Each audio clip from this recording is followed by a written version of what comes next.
رحمۃ اللہ وبرکاتہ۔ الحمدللہ نحمده ونستعینه ونستغفره ونؤمن به ونتوکل علیہ ونعوذ باللہ من شرور انفسنا ومن سیئات اعمالنا من يهده الله فلا مضل له ومن يضلل فلا هادي له وأشهد أن لا إله إلا الله وحده لا شريك له وأشهد أن محمدا عبده ورسوله أما بعد فإن خير الحديث كتاب الله وخير الهدي هدي محمد صلى الله عليه وسلم وشر الأمور محدثاتها وكل محدثة بدعة وكل بدعة ضلالة وكل ضلالة في النار۔ أعوذ بالله من الشيطان الرجيم، بسم الله الرحمن الرحيم۔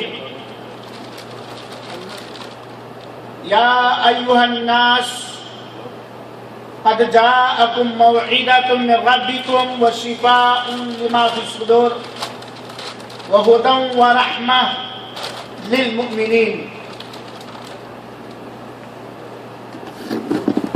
حاضرین مجلس، اسلامی بھائیوں، قابل احترام بزرگوں، ساتھیوں، نوجوانوں اور دوستوں، آج بتاریخ 20 مارچ سن 2014 بروز جمعرات رات 9 بجے احسا اسلامی سینٹر حفوف کے اس ماہانہ اجلاس میں جس موضوع پر گفتگو کرنے کی سعادت حاصل کر رہا ہوں وہ موضوع ہے نظر بد اور اس کا علاج۔ اللہ تعالی سے دعا ہے کہ رب العالمین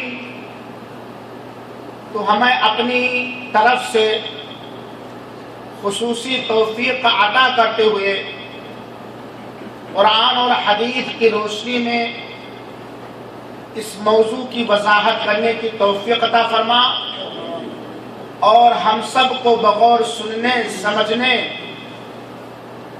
اور اسے دوسروں تک پہنچانے کی توفیق عطا فرما، آمین یا رب العالمین۔ حاضرین کرام، یہ بات ہمیں اچھی طرح معلوم ہونی چاہیے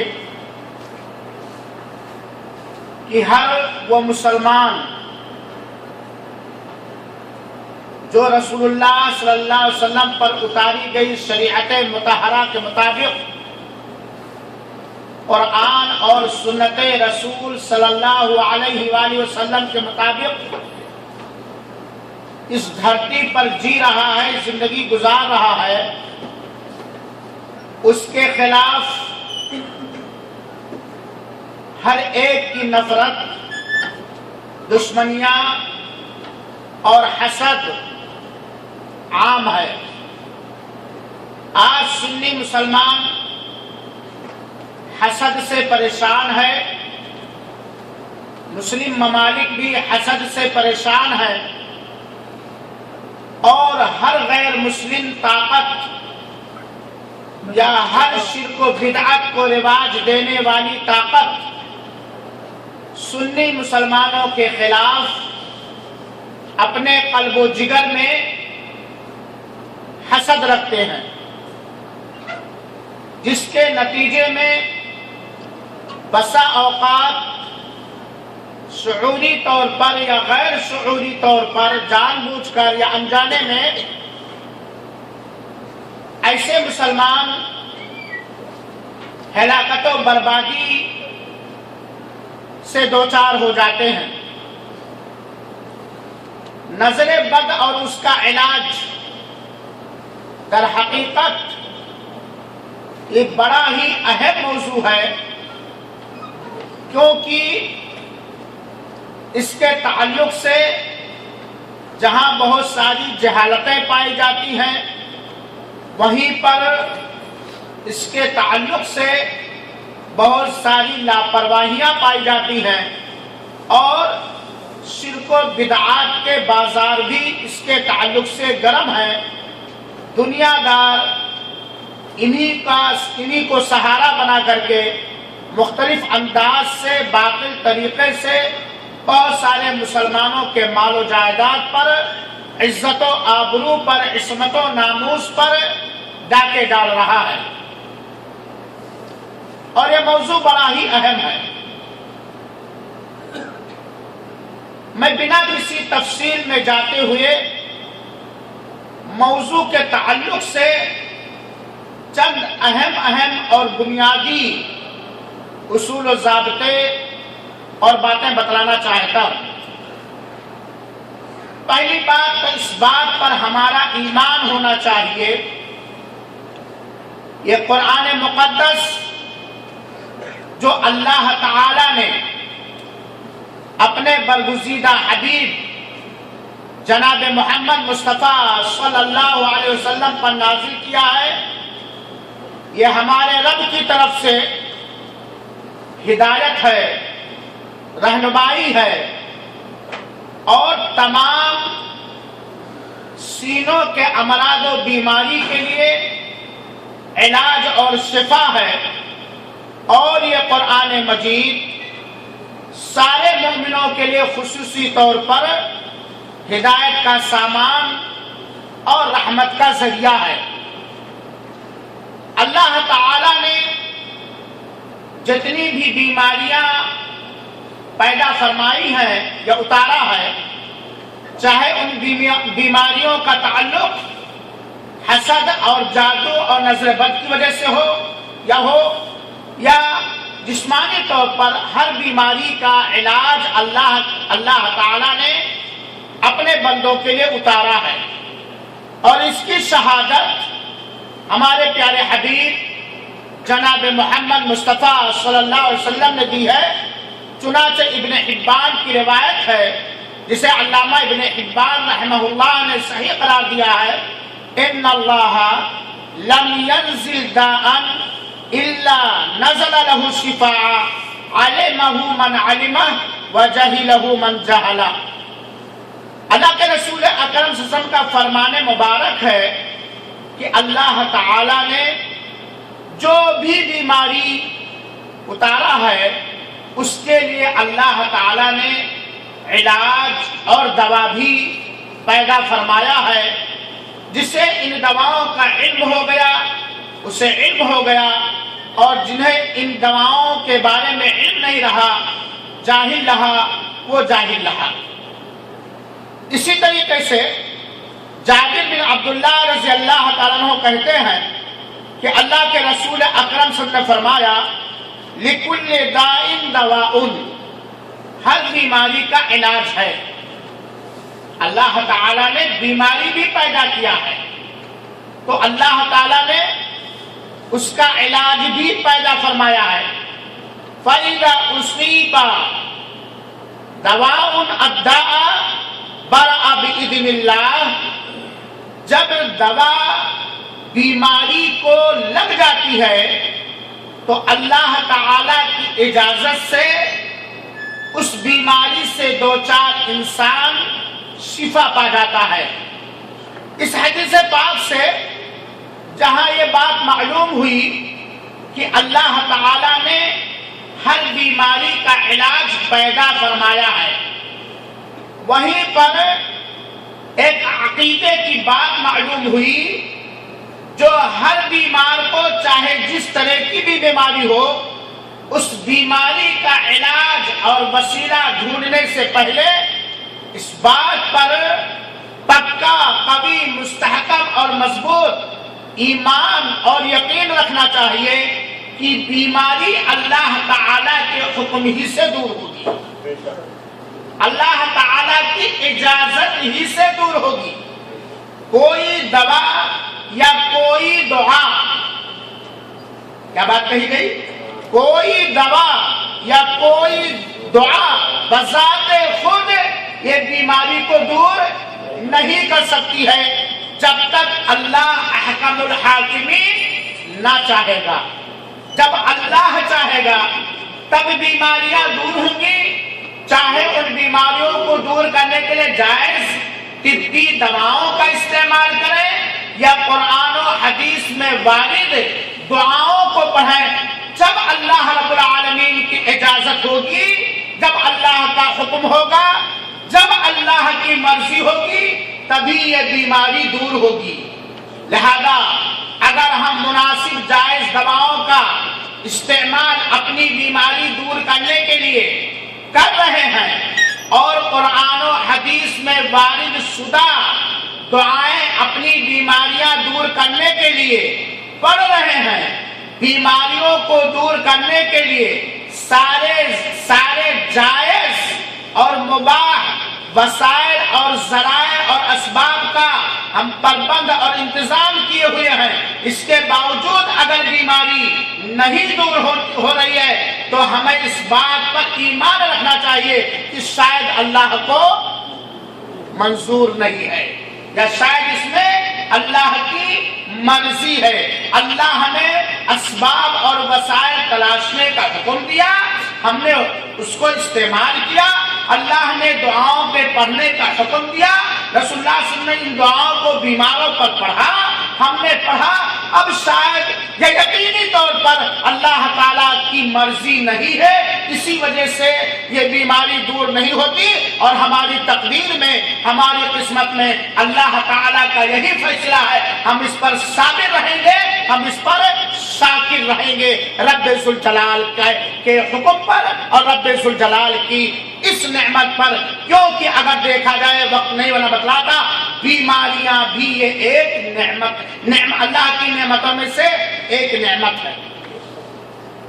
میرے بھائیوں اور ساتھیوں، آج اگر آپ اپنے مسلم سماج پر نگاہ ڈالیں گے تو بیماریوں کو دور کرنے کے لیے بہت سارے وہ وسائل اور ذرائع جو غیر مسلم استعمال کرتا ہے، حالانکہ ان وسائل اور ذرائعوں کا استعمال کرنا قطعاً حرام اور ناجائز ہے، آج بہت سارے مسلمان بھی ان ذرائعوں کا استعمال کرتے ہیں، ان چیزوں کا استعمال کرتے ہیں۔ چنانچہ دیکھیے، بہت سارے لوگ اپنی شوگر کی بیماری کو دور کرنے کے لیے، اپنی پتھری وغیرہ کی بیماری کو دور کرنے کے لیے کہیں کسی کافر کے پاس چلے جاتے ہیں جو جنتر منتر کے ذریعے علاج کرنے کا دعویٰ کرتا ہے، کہیں مشرک کے پاس چلے جاتے ہیں، کہیں پنڈت و برہمن کے پاس چلے جاتے ہیں، کبھی صوفی ازم کے پاس چلے جاتے ہیں، اور کبھی اسلام کے نام کو لے کر کے ناجائز طریقے سے جادو کے استعمال کر کے بیماریوں کو دور کرنے کا دعوے دار ہوتا ہے۔ مختلف وسائل اور ذرائع بیماریوں کو دور کرنے کے لیے پائے جاتے ہیں، حالانکہ ایسے موقع پر ہر مسلمان کو یہ جاننا چاہیے اور سوچنا چاہیے کہ جس اللہ نے ہمیں بیمار کیا ہے، اس اللہ نے بیماری کے دور کرنے کے لیے ضابطہ، قاعدہ اور قانون بھی بنایا ہے۔ ہمیں اللہ کے ضابطے میں رہنا چاہیے، ہمیں اللہ کے قانون میں رہنا چاہیے، اور اگر کسی غیر شرعی علاج کے استعمال کرنے کے باعث بھی بیماری دور ہو گئی تو یہی جاننا چاہیے کہ غیر شرعی علاج نے فائدہ نہیں پہنچایا ہے، بلکہ اللہ تعالیٰ کی مرضی تھی، اور اللہ ہو سکتا ہے ایسے بیمار کو گمراہ کرنا چاہتا تھا، اس نے غیر شرعی علاج کے ذریعہ اس بیمار کو شفا دے دیا ہے۔ یہ بھی بھولنا نہیں چاہیے۔ میرے مسلمان بھائیوں ساتھیوں، آئیے اصل موضوع پر۔ آپ یہ بات جانتے ہیں اور مانتے ہیں، تسلیم بھی کرتے ہیں کہ اللہ تعالیٰ نے انسانوں کو مختلف مزاج میں پیدا کیا ہے۔ ہر انسان کا الگ الگ مزاج ہے، اللہ تعالیٰ نے مختلف مزاج دے کر کے، مختلف نیچر اور طبیعت دے کر کے اللہ تعالیٰ نے انسانوں کو پیدا کیا۔ چنانچہ آپ محسوس کرتے ہوں گے کچھ ایسے بھی انسان اور جنات پائے جاتے ہیں، کچھ ایسے بھی انسان اور جنات پائے جاتے ہیں جو کسی پر اللہ کی نعمت اور فضل اور مہربانی کو دیکھ کر برداشت نہیں کر پاتے اور فوراً کیا شروع کر دیتے ہیں؟ حسد شروع کر دیتے ہیں۔ ایسے لوگوں میں سے اللہ ہم سب کو نہ بنائے اور ایسے لوگوں سے اللہ ہم سب کی حفاظت کرے۔ کچھ ایسے انسان، مرد و زن، مرد اور عورت، جنات اور انسانوں میں سے ہوتے ہیں جو کسی بھی مخلوق پر، کسی بھی انسان پر اللہ کی کوئی نعمت دیکھتے ہیں، نہ اس میں حسد کرتے ہیں اور نہ ہی اس پر اللہ کا ذکر کرتے ہیں۔ ایسے ہی لوگوں کی بری نظر، جس کو ہم بری نظر کہتے ہیں، نظر لگنے کا خطرہ اور اندیشہ ہوتا ہے۔ اور کچھ ایسے بھی انسان ملیں گے جن کو شریعت معلوم ہے، جن کو کسی سے حسد نہیں، جن کو کسی سے نفرت نہیں، جن کو کسی سے عداوت نہیں، اور اگر کسی وجہ سے تھوڑی بہت نفرت ہے، اس کے باوجود بھی جب وہ اپنے کسی بھائی پر، اپنے کسی بہن پر، اپنے کسی بھائی اور بہن کی اولاد کو، اپنے کسی بھائی اور بہن کی دولت اور نعمت کو جب دیکھتا ہے تو کہتا ہے فوراً بارک اللہ فی یا بارک اللہ فی، اللہ اس میں برکت دے، اللہ کا نام لیتا ہے، اللہ کی حمد گاتا ہے اور اس میں برکت کی دعا کرتا ہے۔ ایسے آدمی کی نظر بد یا نظر نہیں لگ سکتی ہے۔ یہی سے بات ہمیں معلوم ہوئی جو آگے بات آئے گی کہ ہم کسی سے حسد نہ کریں، چاہے وہ اگر کوئی مسلمان یا کوئی غیر مسلم حسد نہ کریں۔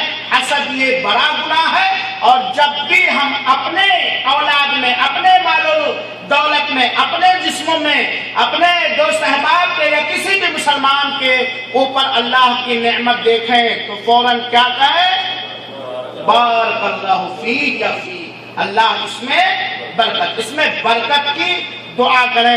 اور اگر برکت کی دعا کر دی گئی تو انشاءاللہ العزیز نظر نہیں لگ سکتی ہے، ٹونا نہیں لگ سکتا ہے، ٹچکا نہیں لگ سکتا ہے۔ یہ بات پہلی فرصت میں بنیادی طور پر ہمیں معلوم ہونی چاہیے۔ میرے بھائیوں ساتھیوں، نظر ہے کیا؟ ہم سمجھانے کے لیے ہم نے عنوان میں رکھا ہے بری نظر، بد نظر۔ نظر ہے کیا؟ دراصل کوئی حاسد یا غیر حاسد کسی چیز کو پسند کے نگاہ سے، عجب کی نگاہ سے یا عداوت اور نفرت کی نگاہ سے کسی چیز کو دیکھتا ہے، اور اللہ کی اجازت کے بعد، اللہ کے حکم کے بعد اس کے اس حسد یا نفرت کا اثر جس کو دیکھتا ہے اس پر پڑ جاتا ہے۔ یہی ہے نظر اور یہی ہے عین، جس کو عربی میں عین کہا جاتا ہے۔ قرآن اور حدیث کا جب ہم مطالعہ کریں گے تو ہمیں یہ بات معلوم ہوگی کہ عین برحق ہے، عین برحق ہے۔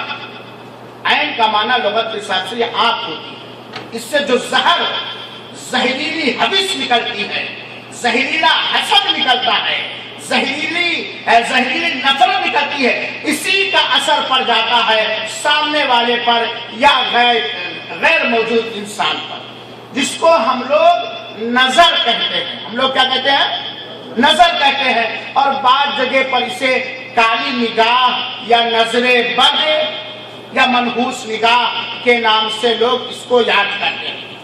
تو یہ ثابت ہے، اور یہ بتلانا اس لیے ضروری ہے کہ بہت سارے لوگ گمراہ فرقوں کی راہ کو اختیار کر کے جادو کا انکار کیا ہے، جبکہ اس کی حقیقت ہے۔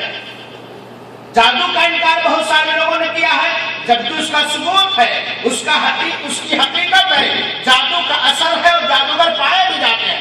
اور بہت سارے لوگوں نے نظر کا بھی انکار کیا ہے کہ نظر پذر یہ کوئی چیز نہیں ہے، میں اس پہ اعتماد نہیں کرتا، میں اس پہ ایمان نہیں رکھتا، میں اس پہ یقین نہیں رکھتا۔ نہیں میرے بھائیو ساتھیو، یہ نظر برحق ہے، اور یہ قرآن مجید سے ثابت ہے. نظر کی حقیقت ہے، نظر کا اثر ہے، اور یہ قرآن مجید سے ثابت ہے. چنانچہ آئیے دیکھیں سورہ یوسف کی آیت نمبر 67.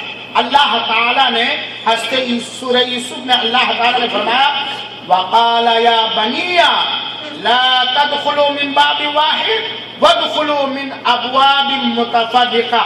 علامہ ابن کثیر رحمۃ اللہ علیہ نے اس آیت کریمہ کی تفسیر میں بیان فرمایا ہے کہ جب یعقوب علیہ السلام نے بنیامین کے ساتھ اپنے 11 بچوں کو مصر جانے کا حکم دیا تو وہاں ایک نصیحت کی، اپنے 11 بچوں کو ایک نصیحت، کیونکہ اللہ تعالیٰ کے فضل و مہربانی سے یہ 11 کے 11 بیٹے نوجوان تھے، ہینڈسم تھے، خوبصورت تھے، دیدہ زیب تھے.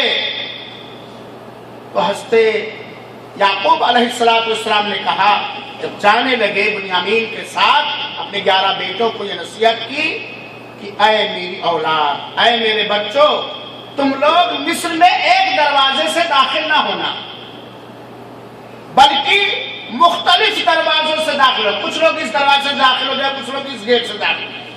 کیوں؟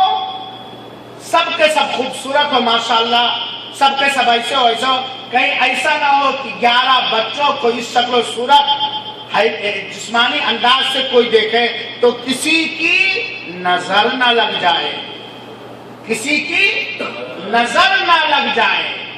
اس نظر سے بچنے کے لیے، اپنے بچوں کو نظر کی ہلاکت و بربادی جیسے سامان سے بچانے کے لیے حضرت یعقوب علیہ السلام نے اپنے 11 بیٹوں کو یہ نصیحت کی تھی کہ لوگ دیکھیں گے، حسد کی نگاہ سے بھی ہو سکتا ہے، نفرت کی نگاہ سے بھی ہو سکتا ہے، یا پسند کی نگاہ سے یہ چیز پسند آ رہی ہے اور اس پر اللہ کا ذکر نہ کرے اور ان کو نظر بد لگ جائے، نظر لگ جائے. اسی لیے یعقوب علیہ السلام نے اپنے بیٹوں کو یہ نصیحت کی تھی. یہی تفسیر عبداللہ بن عباس نے کیا ہے، محمد بن کعب اور مجاہد اور ضحاک اور بہت سارے مفسرین نے اس آیت کریمہ کی تفسیر کی ہے. اسی طرح آپ یہ بات جانتے ہوں گے، اگر آپ سیرت رسول پڑھتے ہوں گے یا سنا ہوگا، کہ اللہ کے رسول اکرم صلی اللہ علیہ وسلم کو ہر طرح سے تکلیف پہنچائی گئی ہے، ہر طرح سے تکلیف پہنچانے کی کوشش کی ہے، یہاں تک کہ نظر کے ذریعہ بھی آپ کو تکلیف پہنچانے کی کوشش کی گئی ہے. چنانچہ آپ دیکھیں، تفسیر پڑھیں، سورہ قلم کی آیت نمبر 51، اللہ تعالیٰ فرماتا ہے وَيَكَادُ الَّذِينَ كَفَرُوا لَيُزْلِقُونَكَ بِأَبْصَارِهِمْ لَمَّا سَمِعُوا الذِّكْرَ وَيَقُولُونَ إِنَّهُ لَمَجْنُونَ. سورہ قلم کی آیت نمبر 51. اللہ تعالیٰ نے فرمایا، اس آیت کا سادہ سا ترجمہ یہ ہے، اور قریب ہے کہ کافر آپ کو اپنی تیز نگاہوں سے پھسلا دے. قریب ہے کہ کافر لوگ آپ کو اپنی تیز نگاہوں سے پھسلا دیں. جب کبھی قرآن سنتے ہیں تو کیا کہتے ہیں؟ یہ تو پاگل آدمی کہہ دیتے، تو پاگل. تو یہاں اللہ کے رسول اکرم صلی اللہ علیہ وسلم کو پاگل کہہ کر کے تکلیف پہنچائی جاتی تھی، اور یہ کوشش کی جاتی تھی کہ انہیں نظر لگ جائے، انہیں نظر بد لگ جائے، تاکہ یہ اپنے مشن کو آگے نہ بڑھ سکیں. اور مفسرین نے اس آیت کریمہ سے لِيُزْلِقُونَكَ بِأَبْصَارِهِمْ کی یہ تفسیر کی ہے کہ نظر لگانے کی کوشش کرتے ہیں کہ آپ کو نظر لگ جائے. اسی طریقے سے میرے بھائیو، قرآن کی 2 آیت کریمہ سے نظر کا بین اور واضح ثبوت ملتا کہ نظر کی حقیقت ہے اور نظر حق ہے، یہ اس کا اثر ہے. آئیے ہم حدیث پاک سنیں. اللہ کے رسول اکرم صلی اللہ علیہ وسلم نے بہت ساری حدیثوں کے اندر، جو حدیثیں صحیح ہیں، قابل استدلال اور استناد ہیں، اللہ کے رسول اکرم صلی اللہ علیہ وسلم نے نظر کو حق کہا ہے، نظر کی حقیقت کو تسلیم کیا ہے. چنانچہ بخاری شریف اور مسلم شریف کی روایت ہے، حضرت ابو ہریرہ رضی اللہ تعالیٰ عنہ کہتے ہیں کہ اللہ کے رسول اکرم صلی اللہ علیہ وسلم نے فرمایا العین حق، عین حق ہے، نظر حق. یہ عین حق ہے، اس کا مطلب نہیں کہ اللہ نے ہر ایک کے چہرے پر 2 آنکھ پیدا کر دیا، یعنی نظر جس کو آپ نظر بد کہتے ہیں یا کالی نگاہ کہتے ہیں وہ حق ہے، اس کی حقیقت ہے۔ اسی طرح اللہ کے رسول اکرم صلی اللہ علیہ وسلم نے فرمایا، جہاں اس حدیث پاک سے اس بات کا ثبوت ملتا ہے کہ نظر بد نظر حق ہے، ذرا گمبھیرتا کے ساتھ آپ سنیے اور سمجھیے کہ نظر کا کتنا برا اثر ہے، جس کو آپ لوگ نظر بد کہتے ہیں معظم بھائی، اس کا کتنا برا اثر ہے، کتنا بھیانک اور ڈینجر اثر پڑتا ہے اس آدمی پر جس کے اوپر جان بوجھ کر کے یا انجانے میں نظر کی جاتی ہے، نظر لگایا جاتا ہے، ٹونا وغیرہ لگایا جاتا ہے۔ سنیے، اللہ کے رسول حضرت جابر رضی اللہ عنہ کہتے ہیں کہ اللہ کے رسول اکرم صلی اللہ علیہ وسلم نے فرمایا، العین تدخل الرجل القبر والجمل القدر۔ یہ علامہ البانی رحمۃ اللہ علیہ نے اس روایت کو حسن قرار دیا ہے۔ سنیے حدیث کا ترجمہ، اللہ کے رسول اکرم صلی اللہ علیہ وسلم نے پیشین گوئی کی ہے اور فرمایا ہے، نظر انسان کو قبر میں داخل کر دیتی ہے۔ استغفر اللہ، اللہ محفوظ رکھے۔ اللہ نے جو نعمت ہمیں اور آپ کو دی ہے اور سارے مسلمانوں کو دی ہے، اللہ اس میں برکت پیدا کرتا ہے، اللہ اس میں برکت پیدا کرتا ہے۔ نظر انسان کو قبر میں داخل کر دیتی ہے، کیا مطلب؟ نظر لگ جاتی ہے، انسان علاج کرتا رہتا ہے اور اس کا صحیح علاج نہیں ہو پاتا، اور یہی نظر ذریعہ بن جاتی ہے انسان کی موت کا۔ یہ بھی ماننا ہے کہ موت جب اللہ چاہے گا تو اس کے لیے کوئی ذریعہ اور سبب بھی پیدا کر دے گا۔ اور سنو، اللہ کے رسول نے فرمایا، اور یہ نظر اونٹ کو ہانڈی میں داخل کر دیتی ہے۔ وہ کیسے؟ یعنی نظر اونٹ کو لگا، وہ اونٹ مرنے لگا، اونٹ کے مالک نے اسے ذبح کیا، پھر کیا کرے گا؟ آگے میں پتائے گا، چاہے بعد جس کے پاس جائے گا۔ یہ ہے نظر کی حقیقت، اور یہی پر ساتھ ہی ساتھ یہ ہے نظر بد کا اثر۔ اللہ تعالیٰ ہماری نظر بد سے لوگوں کو محفوظ رکھے اور دوسروں کی نظر سے اللہ تعالیٰ ہم سارے مسلمانوں کو مامون اور محفوظ رکھے۔ اور سنیے، جابر رضی اللہ تعالیٰ عنہ ہی بیان کرتے ہیں کہ اللہ کے رسول اکرم صلی اللہ علیہ وسلم نے فرمایا، افضل من يموت من امتی بعد کتاب اللہ وقضائہ وقدری بالانفس۔ اللہ تعالیٰ کے قضاء اور قدر کے بعد اکثر لوگ جو مرتے ہیں وہ نظر کی وجہ سے، خبیث شخص کے نظر کی وجہ سے اکثر لوگ مرتے ہیں۔ اس کو علامہ البانی رحمۃ اللہ علیہ نے حسن قرار دیا۔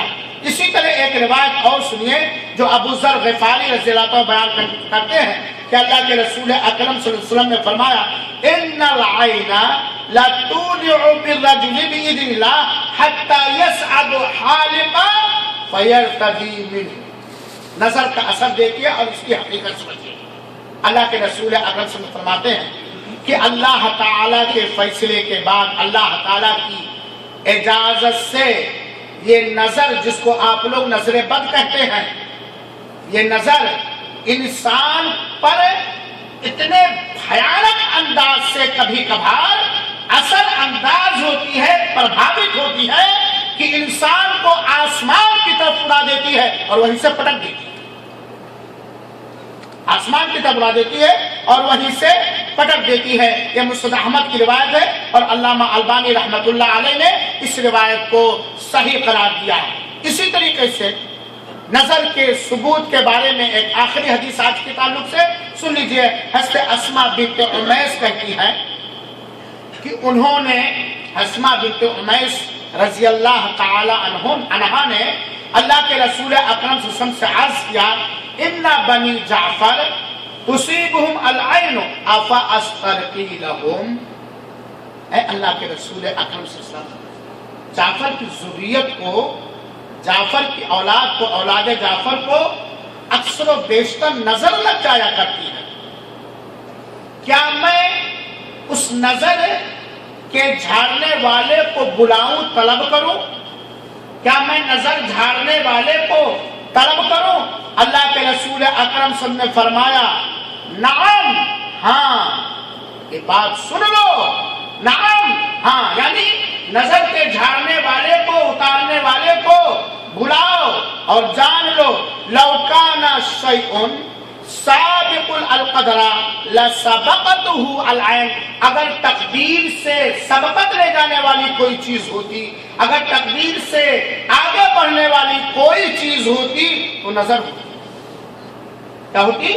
نظر ہوتی. تو ان ساری حدیثوں سے اس بات کا ثبوت ملتا ہے کہ نظر کی حقیقت ہے، نظر حق ہے، اور یہ بڑی خطرناک چیز ہے، بڑی ہی گندہ چیز ہے. انسان کے مال میں تباہی مچا دیتی ہے، انسان کے جسم میں تباہی مچا دیتی ہے.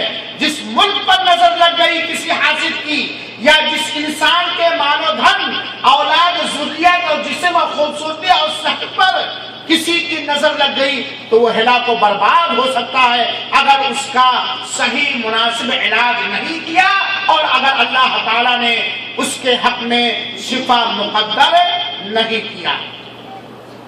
آئیے میرے بھائیوں ساتھیوں، علماء کرام نے خاص طور پر علامہ ابن القیم الجوزی رحمۃ اللہ علیہ نے نظر کی قسمیں بیان کیا ہے کہ نظر دو طرح سے ہوتی ہے. نظر کتنی طرح سے ہوتی ہے؟ دو طرح سے ہوتی ہے. ایک انسان کی نظر، چاہے وہ مرد ہو یا عورت ہو، اور اس کی دلیل آگے بھی آ رہی ہے. مختصر طور پر ایک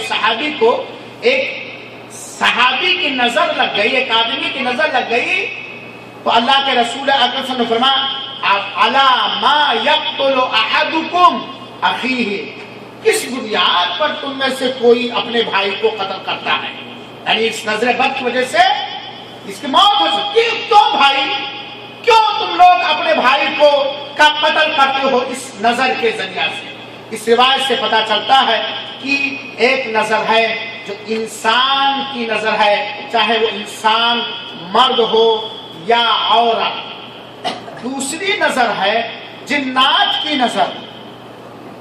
بہت سارے لوگ یہاں بتلانا یہ بھی ضروری ہے، بہت سارے لوگ کہتے ہیں جنات کیا چیز ہے، شیطان پیطان کیا چیز ہے. نہیں میرے بھائیو، جنات ایک مخلوق ہے جو شریعت مطہرہ کے مکلف اور پابند ہے. جس طرح انسان اسلام کے احکامات و تعلیمات کا پابند کیا گیا ہے رب دو جہاں کی طرف سے، اسی طریقے سے جنات چاہے وہ مذکر ہو یا مؤنث، جنس ہو لیڈیز، انہیں بھی احکام شریعت کا مکلف اور پابند کیا گیا ہے. جس کی دلیل آپ لوگ سمجھ لیجیے، وما خلقت الجن والانس الا لیعبدون، ہم نے سارے انسانوں کو اور سارے جناتوں کو اس لیے پیدا کیا ہے کہ وہ صرف میری ہی عبادت کریں. اور سورج جن کی تفسیر آپ پڑھ لیجیے. اللہ کے رسول اکرم تصویر فرماتے ایک گارڈن میں باغ میں گئے اور جنوں کی ایک جماعت آئی اور رسول اللہ صلی اللہ علیہ وسلم کے قرآن کی تلاوت ان کے کانوں سے ٹکرائی اور وہ کیا لے آئے؟ ایمان لے آئے. تو جنوں کی حقیقت ہے، جنوں کا وجود ہے، جن کا دادا کون ہے؟ ابلیس. تو جنوں کی بھی نظریں بد لگ سکتی ہیں. جب انسان کی نظریں بد لگ سکتی ہیں تو ہم اس انسان کے نظر بد سے بچانے کے لیے ہم اس کے سامنے نہیں جائیں گے، اس کے سامنے اپنے اوپر اللہ تعالیٰ کی طرف سے کی گئی کسی نعمت کا تذکرہ نہیں کریں گے. لیکن جناتوں سے اس سے پتہ چلتا ہے کہ جب جناتوں کی بھی نظر لگ جاتی ہے تو آگے جو نظر بد سے بچنے کے علاج ہیں آج ہی سے اس کی پابندی بھی ضروری ہے. ورنہ نیاز بھائی جا رہے تھے، ورشا کھولے تھے، سب ان کو ماشاءاللہ تبارک اللہ بارک اللہ، اور کوئی آیا جن تاکہ حسد کی نگاہ سے لگ گئی نظر، پریشان یہ ورشاپ کھولنے کام ہے، یہ کام کرے نہیں ہو رہا، یہ کام، یہ علاج کرے، کچھ نہیں. تو جناتوں کی بھی نظر بد لگ سکتی ہے. اور اس کی دلیل سنیے میرے بھائی ساتھیوں. حضرت ام سلمہ کہتی ہیں کہ اللہ کے رسول اکرم صلی اللہ علیہ وسلم نے اپنے گھر میں ایک لونڈی کو دیکھا جس کے چہرے پر نظر کا اثر تھا. اللہ کے رسول نے اپنے گھر میں ایک لونڈی کو دیکھا جس کے چہرے پر نظر کا اثر تھا. اور کچھ مفسرین نے شرح حدیث کا ترجمہ یہ کیا ہے کہ جس کے چہرے کی رنگت اور کھال کا رنگ بدل چکا تھا، دانے نکل آئے، اصلی رنگ سے دوسرا رنگ ہو گیا، چھالے پڑنے لگے نظر کے اثر کی وجہ سے۔ تو اللہ کے رسول اکرم صلی اللہ علیہ وسلم نے کہا استرقوا لها فإن بها نظرا، اس کے لیے نظر کو دور کرنے والا، رقیہ شرعیہ کرنے والا، شرعی جھاڑ پھونک کرنے والا کوئی تلاش ہو تو اس کو نظر لگی ہوئی ہے۔ اللہ کے رسول اکرم صلی اللہ علیہ وسلم نے اس کے چہرے کو دیکھا تو محسوس کر گئے اللہ کے رسول اکرم صلی اللہ علیہ وسلم نے کس کے چہرے پر نظر کا اثر ہے، نظر اس لڑکی کو، اس لڑکی کو لگ گیا ہے۔ اور اللہ کے رسول نے فوراً حکم دے ڈالا کہ شرعی ذریعے سے، قرآن و حدیث کے ذریعے سے شرعی طور پر اس نظر کے جھاڑنے والے کی تلاش کرو، اس کو نظر لگ گئی ہے۔ اور یہ بخاری شریف اور مسلم شریف کی روایت ہے۔ اور سعید رضی اللہ عنہ نے کہا ہے کہ نبی کریم صلی اللہ علیہ وسلم قل اعوذ برب الفلق اور قل اعوذ برب الناس نازل ہونے سے پہلے اللہ کے رسول اکرم صلی اللہ علیہ وسلم کانا یتعوذ من الجان من عین الانسانی، یہ ترمذی کی روایت ہے۔ علامہ البانی رحمۃ اللہ نے اس روایت کو صحیح قرار دیا کہ اللہ کے رسول اکرم صلی اللہ علیہ وسلم انسانوں کی نظر سے اور جناتوں کی نظر سے اللہ کے ذریعہ پناہ مانا کرتے تھے۔ تو اللہ کے رسول کا اللہ کے ذریعہ جناتوں کی نظر سے پناہ مانگنا اس بات کا پروف، اس بات کی دلیل ہے کہ جناتوں کی بھی نظر لگ جائے۔ تو نظر یہ دو طرح سے ہے بھائی۔ علماء کرام نے نظر کے درجات لکھے ہیں کہ کتنے کوالٹی کے یا کس طرح کا یہ لگ سکتا ہے۔ خاص طور پر علامہ ابن القیم رحمۃ اللہ علیہ نے لکھا ہے کہ کس کس ذریعے سے نظر لگ سکتی ہے، کس کس وسیلے اور ذریعے سے نظر لگ سکتی ہے۔ انہی میں سے ایک ذریعہ یہ ہے کہ بسا اوقات جب کوئی خبیث نفس، ذلیل نفس، بدماش نفس، اور خبیث ذلیل بدماش اسی کو کہا جاتا ہے جو بے دین ہو، بد عمل ہو، بد عقیدہ ہو، بد کردار ہو، جس کے دل میں، جس کے نفس میں خباثت ہی خباثت، گندگی ہی گندگی، پراگندگی ہی پراگندگی بھری ہوئی ہے۔ جب کسی خبیث نفس کی نظر لگتی ہے بنا ملاقات کے، صرف دیکھنے سے، جب کوئی نفس بڑا خبیث ہوتا ہے، جب وہ نفس خبیث کی نگاہ کسی بھی چیز پہ پڑتی ہے تو فوراً اس کو نظر لگ جاتی ہے۔ اس سے پتا چلا کہ خبیث لوگوں کی نظر لگ سکتی ہے۔ لہذا کیا کرنا چاہیے؟ کیا کرنا چاہیے ممتاز بھائی؟ خبیث لوگوں سے اپنے آپ کو بچانا چاہیے، اپنے اولاد کو بچانا چاہیے، اپنے مال و دھن کو بچانا چاہیے۔ جو خبیث الطبع ہیں، جو خبیث الفطرت ہیں، جو خبیث النفس ہیں، ایسے لوگوں سے اپنے آپ کو کیا کرنا چاہیے؟ بچانا چاہیے۔ کہیں سے بات بھی موضوع سے ہٹ کے کہہ رہا ہوں، کس سے دوستی کر رہے ہو، کس کے ساتھ اٹھ رہے ہو، بیٹھ رہے ہو، کس کو اپنے گھروں میں مدعو کر رہے ہو بریانی کھانے کے لیے، کس کی گاڑیوں پہ چل رہے ہو، ذرا دیکھ لو، ذرا دیکھ لو۔ کیونکہ وہ خبیث اگر ہے، اگر اس کا نفس خبیث ہے، خباثت اور گندگی سے اٹا ہوا ہے، تو جب وہ اللہ کا نہیں ہے تو آپ کا کیسے ہو سکتا ہے؟ اچھا، تو کبھی خبیث نفس اگر کسی کو دیکھ لے تو دیکھتے بنا ملاقات کے، بنا بات چیت کے دیکھتے ہی نظر لگ جاتی ہے۔ دوسرا ایک تاثیر یہ ہے کہ کبھی بات چیت ہو رہی موبائل کے ذریعہ، ٹیلی فون کے ذریعہ، تو اس سے بھی نظریں بدل سکتی ہیں۔ اب کیا کریں گے؟ ہم کیسے جانیں کہ جس سے بات کر رہے ہیں خبیث ہے کہ نہیں؟ آگے آ رہا ہے علاج، لہذا اس علاج کا پہلے ہی انتظام کر لیں۔ کبھی کبھار آمنے سامنے سے نظر لگ جاتی ہے، آمنا سامنا ہوا اور حاسد کی نگاہ کا اثر لگ گیا، خبیث نفس کی نگاہ کا، نظر کا اثر لگ گیا۔ اور کبھی دیکھنے سے ہوتی ہے. کوئی چیز دیکھ رہا ہے اور وہاں دیکھ رہا عجب کے پسند کے یعنی اس کو اچھا سمجھ رہا, پسند آ رہی وہ چیز, تو اس کی وجہ سے بھی نظر لگ جاتی ہے. اور کبھی کبھار ایسا بھی ہو سکتا ہے کہ نظر لگانے والا کسی انسان کے کسی چیز کا تصور کرتا ہے اور اس پر اپنی توجہ بالکل گاڑ دیتا ہے, اس کی وجہ سے بھی نظر بد لگ سکتی ہے.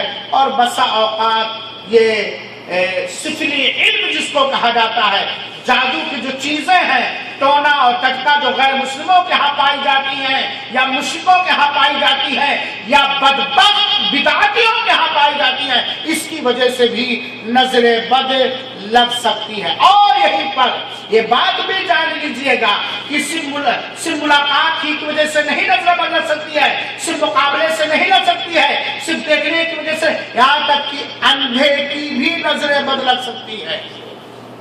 نابینا, ہاں چچا, نابینا کی بھی نظر بد لگ سکتی ہے, جیسا کہ حدیثوں سے ثابت ہے. اور اس کا طریقہ یہ ہوتا ہے کہ بسا اوقات کسی اندھے کے سامنے کسی نعمت کا ذکر کیا جاتا ہے, ارے یار ماشاء اللہ, بنا ماشاء اللہ بنا تبارک اللہ کے, ہاں میرے پاس موبائل ہے, بس مت پوچھئے. حالانکہ اندھے کے سامنے اس موبائل کی یہ کیفیت اور صفت بیان کی جاتی ہے, اس اندھے کی بھی نظر بد لگ سکتی ہے اور اس کا اثر بھی لگ سکتا ہے, جیسا کہ علامہ ابن القیم رحمۃ اللہ علیہ نے ذکر کیا ہے. تو یہ نظر بد کے درجات. آئیے ذرا ایک منٹ کے اندر یہ سنا جائے اور سمجھا جائے کہ نظر بد کی وجہ کیا بنتی, کارن کیا, سبب کیا, کیوں نظر بد ہوتا. اس کے 3 وجہیں مین, بنیادی طور پر 3 وجہیں علماء کرام نے ذکر کیا ہے. پہلی وجہ یہ ہے کہ حسد یہ پہلی وجہ ہے. حسد کی وجہ سے نظر بد لگ سکتی ہے. یا آدمی نے کسی چیز کو اچھا سمجھا, آدمی کو کوئی چیز پسند آ گئی, تو اس پسند کی وجہ سے بھی نظر بد لگ سکتی ہے. نظر بد کے اہم وجوہات میں سے ایک اہم وجہ ہے عداوت اور دشمنی.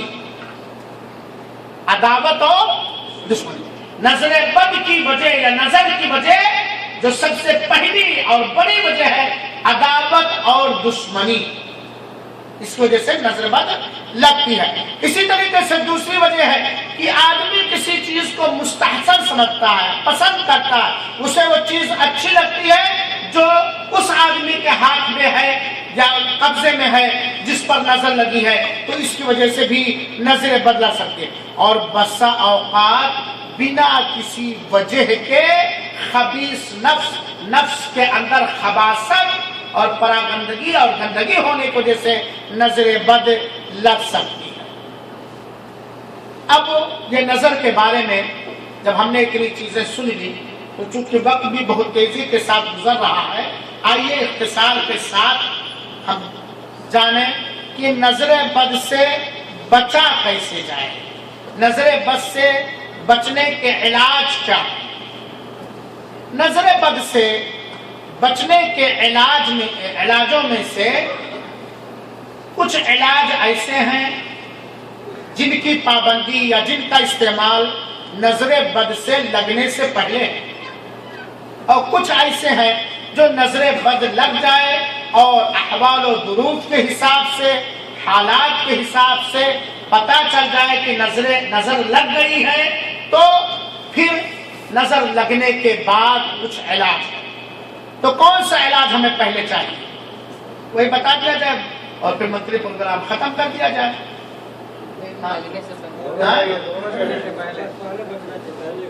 پہلے والے ہاتھ اٹھائے تو تھوڑا میں آرام بھی کر لوں. صحیح بات ہے, ماشاء اللہ تبارک اللہ, دونوں ایک ساتھ مل جائے گا انشاءاللہ. اللہ عمل کرنے کی توفیق عطا. چور کو گھر میں آنے سے پہلے حفاظت کرنا, بھگانا, یہ تھوڑا آسان ہے. گھر میں آنے کے بعد بڑا مشکل ہے کہ نہیں؟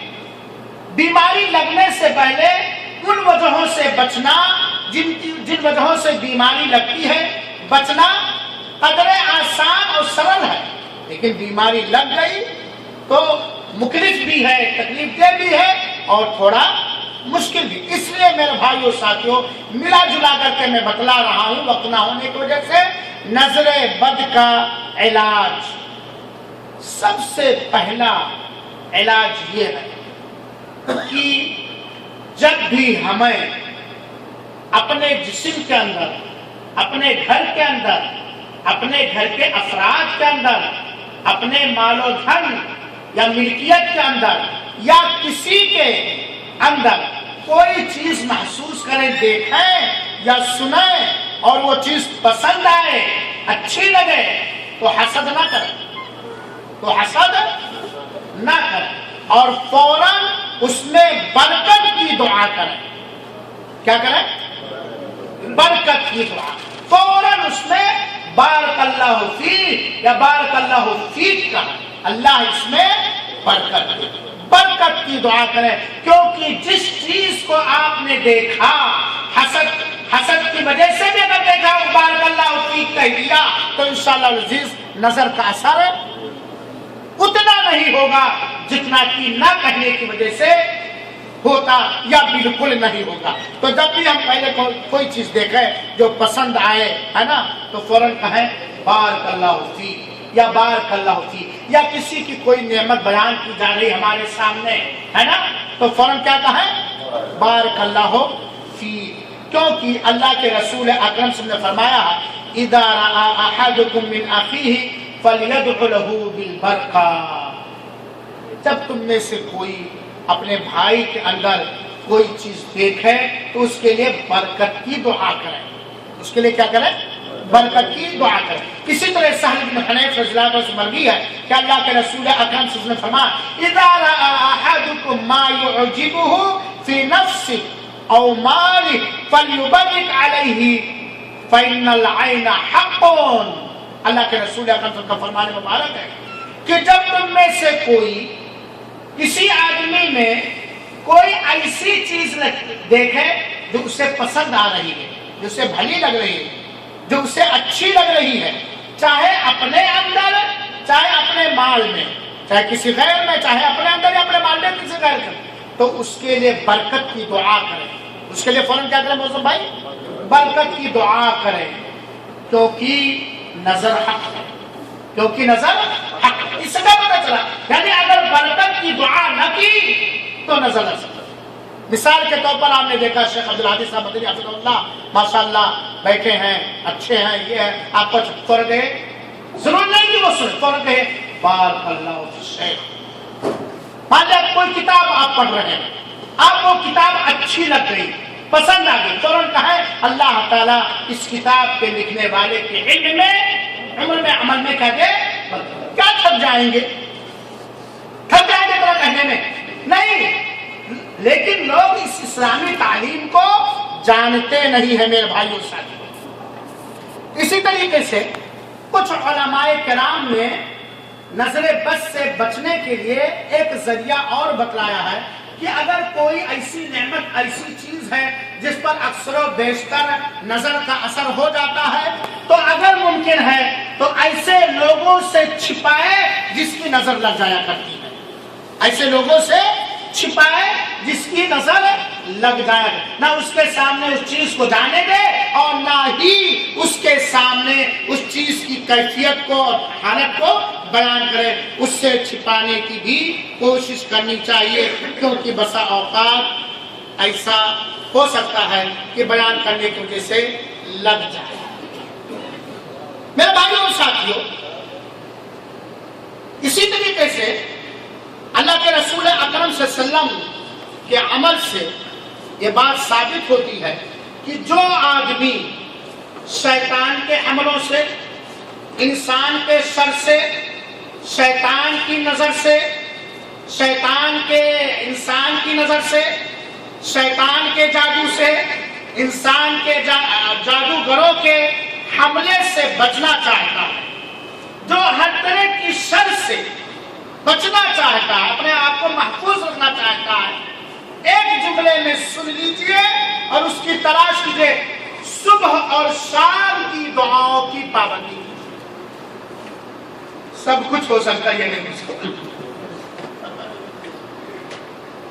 صبح اور شام کی دعاؤں کی پابندی، وہ عظیم مضبوط نظر بد سے، جادو سے، ٹونا سے، ٹکا سے، انسانی دشمنیوں سے، حیوانی دشمنیوں سے، جناتی دشمنیوں سے کا علاج ہے کہ اس کے مقابلے میں اور کوئی علاج ہے ہی نہیں۔ لہذا کیا کریں ہم آج ہی سے؟ صبح و شام کی دعاؤں کی پابندی، ان اوراد و وظائف کو فجر کے بعد اور عصر کے بعد یا مغرب کے بعد اور سوتے وقت پڑھنا، جو اللہ کے رسول اکرم صلی اللہ علیہ وسلم نے پڑھا ہے، اس کا فائدہ بیان کیا ہے یا پڑھنے کا حکم دیا ہے، یہ مکمل انشاءاللہ العزیز اس خبیث عمل، نظر جیسے خبیث چیز کے شر سے انشاءاللہ العزیز ہم محفوظ رہیں گے، اس شرط کے ساتھ کہ پڑھنے میں اخلاص ہو، پڑھنے میں نبی کی سنت کی پیروی کی جائے، بدعتی دعائیں یا بدعتی طریقہ نہ ایجاد کیا جائے، بدعتی طریقہ نہ ایجاد کیا جائے۔ بدعتی طریقہ کیا ہو سکتا ہے عزیر بھائی؟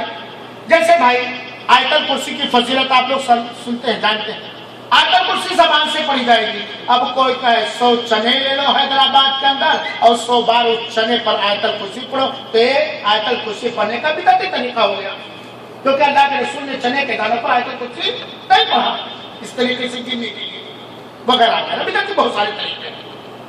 تو اخلاص ہو اور ان دعاؤں میں پڑھنے میں اتباع سنت ہو اور بدعت نہ ایجاد کی جائے، اور یہیں پر اس یقین کے ساتھ پڑھا جائے کہ انشاءاللہ العزیز اس کے ذریعہ ہمیں وہ سارے خیرات و برکات رب ذوالجلال کی اجازت کے بعد ملیں گے جو ہمارے اللہ نے خود وعدہ کیا ہے یا ہمارے رسول نے اللہ کا وعدہ ان چیزوں پر بتلایا ہے۔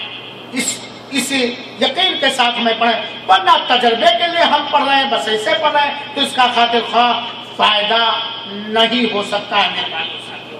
تو صبح و شام کی دعاؤں کی پابندی سے انسان نظر جیسی ہلاک و برباد کر دینے والی چیز سے بچ سکتا ہے۔ نظر بد سے بچنے کے علاج میں سے ایک علاج ہے جو جادو کا بھی علاج ہے، سورہ بقرہ کی گھروں میں تلاوت۔ یہ سب آنے سے پہلے اللہ کے رسول اکرم صلی اللہ علیہ وسلم کا فرمان ہے، جس گھر میں سورہ بقرہ کی تلاوت کی جائے گی اس میں شیطان اپنا بسیرا نہیں بنا سکتا۔ اسی طریقے سے آیت الکرسی کی فضیلت، آیت الکرسی کی تلاوت، اور آپ جانتے ہیں اللہ کے رسول اکرم صلی اللہ علیہ وسلم نے آیت الکرسی کی فضیلت میں بہت ساری حدیثیں بیان فرمائی ہیں۔ انہیں میں سے ایک ہے کہ آدمی اور جنت میں جانے کے درمیان صرف کون سی چیز رکاوٹ ہے؟ موت، جو ہر فرض نماز کے بعد آیت الکرسی پڑھا کرے گا۔ اسی طریقے سے صبح و شام سورہ بقرہ کی آخری 2 آیتیں، سورہ بقرہ کی آخری 2 آیتیں، آمن الرسول بما انزل الیہ سے لے کر کے آخر، جو شخص اس کو پڑھے گا یہ اللہ کی اجازت سے کہ اس کے لیے یہ آیتیں کافی ہوں گی، ہر چیز سے کافی۔ سورہ بقرہ کی آخری 2 آیتیں کیا یاد کرنا مشکل ہے؟ اصل میں بدعتیوں نے جادو کو بھگانے کا اور نظر بد دور کرنے کا ایسا طریقہ ایجاد کر دیا ہے جس سے بدعت عام ہوئی، جادو کا اثر باقی رہا اور لوگ ان دعاؤں کو یاد کرنے سے کیا ہو گئے؟ غافل ہو گئے۔ کیا ضرورت ہے؟ بچی پیدا ہی ایک تعویذ، بڑی خوبصورت بچے پیدا ہوتے ہی 100 ریال کی لا کر کے تعویذ باندھ، تو کون جائے گا آیت الکرسی یاد کرنے، سورہ بقرہ کی آخری 2 آیتیں یاد کرنے وغیرہ وغیرہ؟ اے مسکین، کیا تو نے نہیں سوچا اس شرکیہ عمل کو کرتے ہوئے کہ تو نے ایک چیز اپنے بچی کے گلے پہ لٹکایا جس کو بہت سارے علماء نے شرک تک پہنچایا ہے، شرک کے اصغر قرار دیا ہے۔